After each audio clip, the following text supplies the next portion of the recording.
Бірінші нұсқа, бірінші есепте тіктөртбұрыштың қабырғалары 11,2 кіші немесе тең а кіші немесе тең 12,4, 2,1 кіші немесе тең в-дан, в кіші немесе тең 4,5-тен аралығында болса, онда осы төртбұрыштың ауданы мен периметрін бағалаңдар дейді.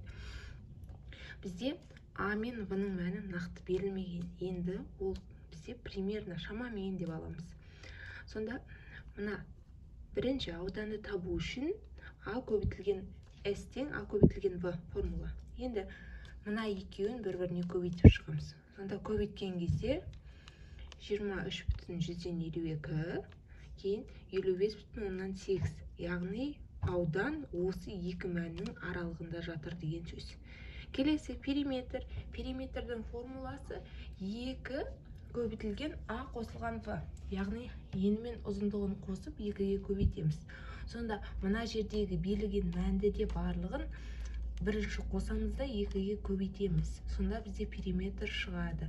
Периметріміз 26,6 мен 33,8-дің аралығында жатыр деген сөз. Келесі екінші есеп. Екінші есепте берілген сан аралықтарының сан түзуінде кескіндеп, қиылысуы мен бірігуін жазыңдар дейді. Бізде минус шексіздіктен минус 3-ке дейін қоса алғанда және минус 6-дан плюс шексіздікке дейінгі мәндер берілген. Енді координаталық түзуді сызамыз, сан аралығын сызамыз. Кіші санымыз минус 6 бірінші жазамыз, минус 3-ті екінші жазамыз. Өйткені өсу ретімен орналастыруымыз керек.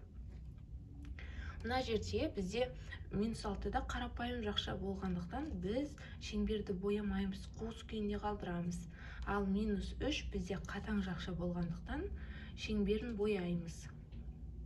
Енді сонда қараңыздар, бірігу деген сөзіміз барлық аралық деген сөз. Қараңыздар, мына жақта минус шексіздіктен басталады да сызылған аралық плюс шексіздікке дейін кете береді. Сонда бізде бірігуіміз минус шексіздік пен плюс шексіздіктің аралығы болады. Ал қиылысу деген сөзіміз бізде қиылысу 2 рет боялған аймақ. Бұл жерде 2 рет боялған аймақ минус 6 мен минус 3-тің аралығында жатыр. Міне, сонда жауабы қиылысуы минус 6 мен минус 3-ті қоса алғанда. Бізде минус 3-тің шеңберін бояғамыз.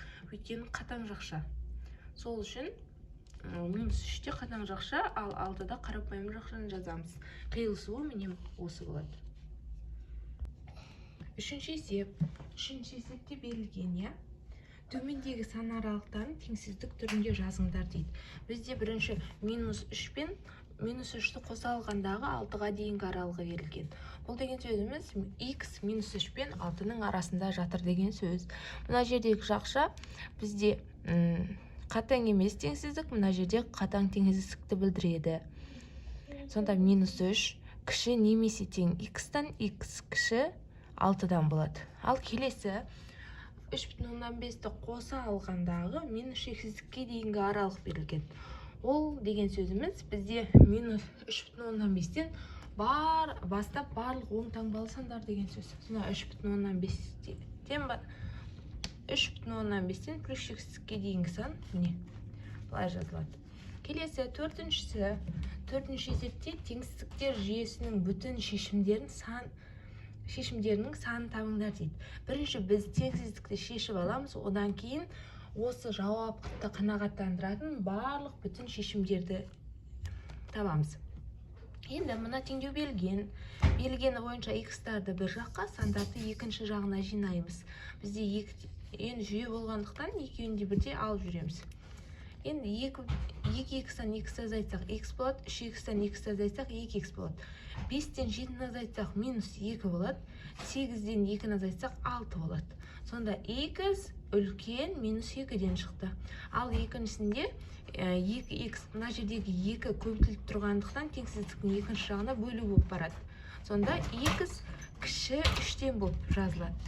Келесі сан аралығына белгілеген кезде минус 2 кіші сан болғандықтан бірінші белгілейміз. Екеуі де бізде қатаң теңсіздік, сол үшін шеңберлері теңсіздіктің астында таяқшамыз жоқ болғандықтан шеңберлеріміз боялмайды.